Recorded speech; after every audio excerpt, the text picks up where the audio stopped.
Hello mga kababayan.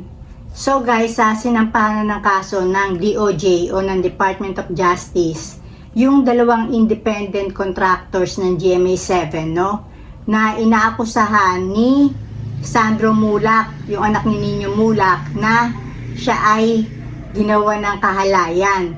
So ang naisampang kaso guys ay rape, no, at saka 2 counts ng act of lasciviousness.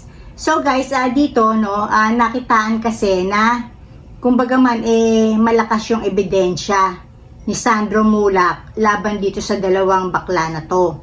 So guys, kasi sinasabi ng DOJ yung present no na defense ng dalawang independent contractors na to shallow o insignificant. Kumbaga man napakababaw at saka kumbaga man parang walang halaga.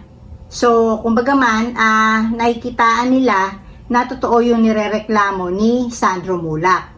Kasi, alam nyo guys, di ba, bago na ngayon ang rules sa pagsasampa ng kaso.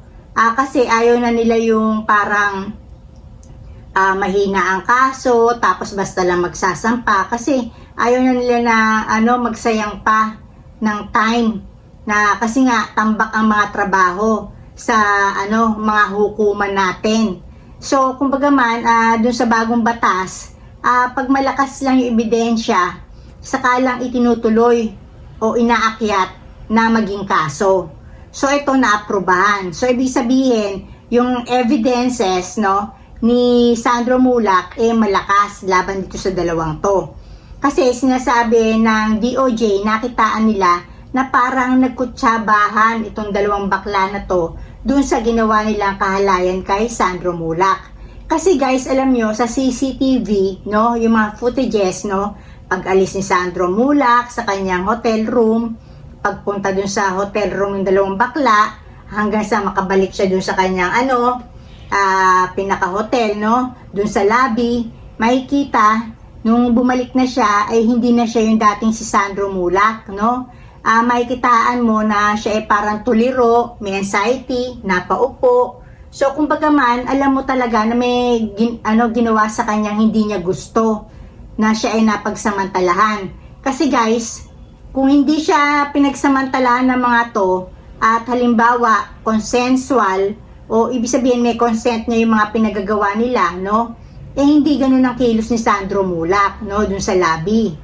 Ang itsura ni Sandro Mulak dun sa lobby, yung tipo talagang yung parang tulala na talagang yung animo na lang, babaeng na-rape talaga. Although siya nga lalaki. Na nagsamantala naman sa kanya, mga badidang. So guys, dito, ang sabi, yun daw, kampo nung dalawa, no? Ni Giorgio Nones at saka ni Richard Cruz. Ito yung mga pangalan ng dalawang independent contractors. Mag-aapela at sila gusto nila na mag-apply sila ng motion to quash yung pinakareklamo sa kanila. Ibig sabihin para ma-dismiss na yung kaso na sinampa sa kanila. Pero alam nyo guys, dapat dito talaga full blown trial. Ibig sabihin kung talagang iniisip nung dalawa na to, itong dalawang baklita na to, na hindi nila ginawa ng masama o kahalayan tong si Sandro Mulak, dapat malakas ang ang loob nila na ito ay umakyat bilang kaso. Kasi pagka hindi naman totoo, madidepensa mo yung sarili mo Kasi ang magtatagi sa ng talino at saka ebidensya, yung para maipanalo nga yung kaso, yung mga lawyers, di ba, i-cross-examine tong mga to, tapos yung mga ebidensya na nilatag nila, yung mga exhibit, mga ganyan, chuchu-chuchu. So, kumbaga man, kung talagang wala silang ginawang masama dito kay Sandro Mulak, dapat talaga handa silang depensahan yung sarili nila. Kaya nga, dapat talaga dito, full-blown trial, na sa gayon, no, kung halimbawa lang, na hindi sila talaga guilty. Then, na-clear talaga nila yung sarili nila na hindi naman talaga sila guilty doon sa inaakusa sa kanila ni Sandro Mulak. Pero kung sakaling guilty tong dalawa na to, na halimbawa hindi naman imposible, na hindi naman si Sandro Mulak ang kanilang unang nabiktima, no? Malay nyo, baka meron pang iba dyan, ayaw lang magsalita kasi nga sa kahihiyan.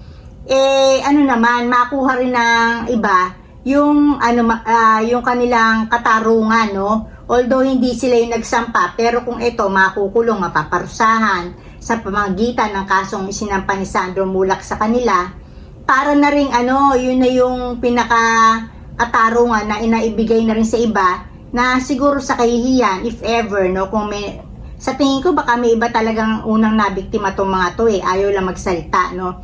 Kasi nga naman nakakahiya rin na masabi na ni-rape ka, di ba? So, sa tingin ko talaga, hindi gagawin to ni Sandro Mulak out of para lang sumikat siya. Unang-una, hindi naman sila ganun kadahop sa pera, no? Hindi naman sila yung parang kailangan niya ng kasikatan dahil iaahon niya yung pamilya niya o sarili niya sa hirap.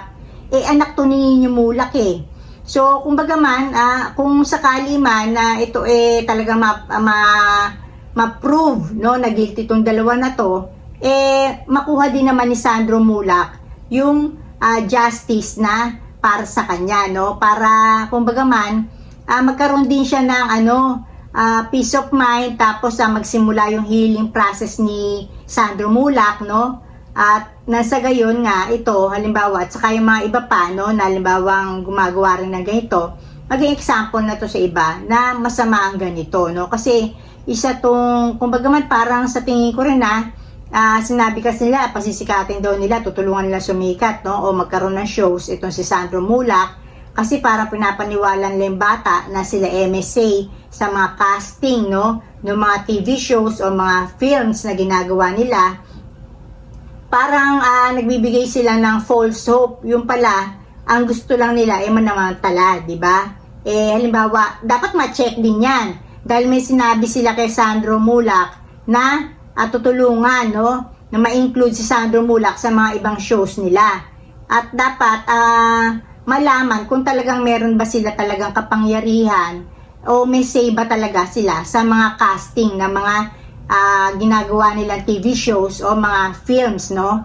So, ayun lang guys, talagang full-blown trial ang kailangan dito para sa both sides, no? Malaman kung sino talaga nagsasabi ng totoo. Itong si Richard Cruz at Jojo Nones o si Sandro Mulak. So, dito na ako guys, and blessings everyone. Bye!